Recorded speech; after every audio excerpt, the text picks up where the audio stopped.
So there's this part here, it's a piano loop, and it's kind of sounds like this.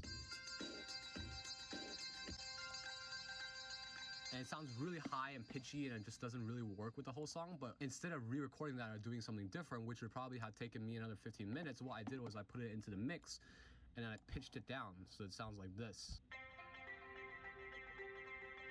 And I could have just gone back and done that an octave lower, but pitching it down actually doesn't, it makes it imperfect. And this imperfection was just what I needed for this bit, because it made it sound kind of vintage and like wobbly, and like it had like a tape effect.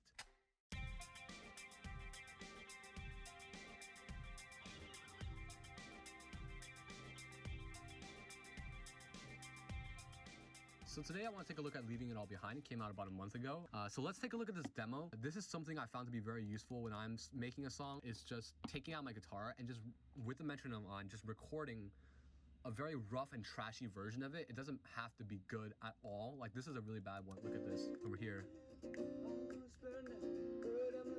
You can hear it clipping all over the place. You can't hear my vocals, nothing. But this allows me to build stuff on top of it, and because I did it in time at 107 BPM, I had the metronome on and everything, I could build stuff on top of it. So I went back and re-recorded the acoustic guitar. In fact, I did it a couple times. See here, and now we have an instrumental version of it going on, and what I could then do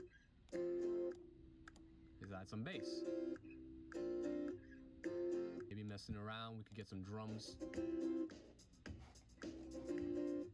For the drums here, there's this one plugin that I added that really added a lot, and that is this stock plugin called Drum Bus Parallel 1. Very interesting how much it adds to the song, because this is the drum track without it.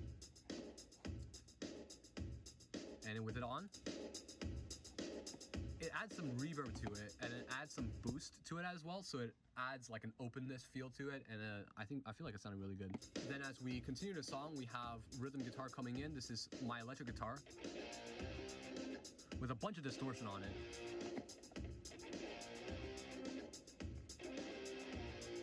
This was tracked 2 times, left and right. And what you get is a slightly different thing happening on both sides of your ears, so it adds for an interesting dynamic. So when you play, you're gonna have little imperfections like timing differences and stuff like that. But if everything is generally in time, it actually works really well. It's called double tracking. It happens a lot in music productions, you just don't know what's happening. But for a really like obvious double tracking, you could hear it here. It sounds like there are 2 guitars, but they're doing the same thing, and it sounds like 1 guitar, but 2 guitars. It's like a little bit of a trippy feel. The plugin I'm using here is called Temper. It's a free plugin. Every plugin I use is free, actually. I don't spend money on plugins because like I don't see the use for spending money on plugins when there's so many good free ones. This is actually interesting. This keys part that I later pitched down, if you listen to it in its raw form, let me just turn off all the effects real quick. It sounds like this. If I loop it, sounds like a really robotic, just like da da da da da da da. It sounds like it's nothing really going on, but once I add the equalizer, it starts to boost up a little bit, add some reverb, opens it up a little bit, and then the most important thing, this delay. So this song is at 107 BPM, and what I did was I added the delay in 140 BPM, which is around the time that it should be for like a dancey kind of dotted eighth style delay. It's not the correct way to do it. It's an imperfect timing, but it's still like decent enough, right? And I don't want perfect. I wanted the song to have kind of a live feel, so I went and put on this delay here, and it sounds like this now. And that's going dun dun dun dun dun, right? And what happens is, it sounds like I know how to play the keys, and it's like, or I'm ringing some sort of bells, but it's really not. If you think with all the effects off, it's really just, right, nothing much. And then I added a chorus, which actually also adds a lot of stuff to it. And it goes on to sound like so. And I think that added a kind of drivey, celebratory feel to this song, and I really like the live feel of it too.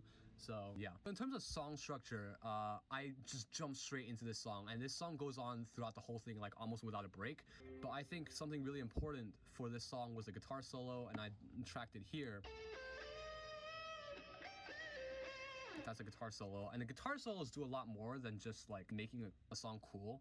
Like, I think a guitar solo does way more than that. I think it gives us an ear break, and what it does is this chorus, because I've been like repeating it quite a bit, it lets us hear the chorus in a really fresh way when it comes back here. And to make it even more fresh when it comes back, I stop all the instruments except for the drums. So it's just, I think it's just like the bass maybe, the drums and the vocals, and that's it. When it comes back, it sounds like this.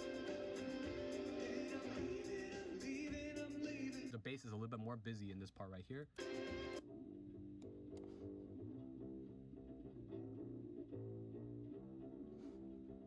Once we get that fresh feel back, and it's like you never heard the chorus before, and it starts to build up, and it's all the instruments are coming back. Everything starts coming back. The acoustic guitar comes back. The chimey piano comes back. The bass is coming through strong. The kicks are coming through.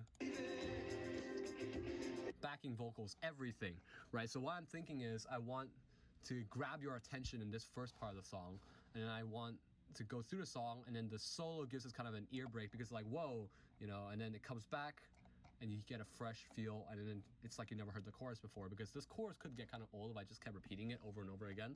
But yeah, and that's my general thought process when I'm making a song. At the end of the day, I think the biggest lesson I learned from this is that you don't really learn stuff by trying to learn things proper, like going to, like, I don't know, watching YouTube videos and stuff. You learn stuff by making stuff and finishing it. It's not just making it, it's finishing it that's important, and putting it out, because once you put it out, it's done, it's permanent. It's on Spotify now. You can go see it on Spotify. You can stream it on Spotify, and that's for me.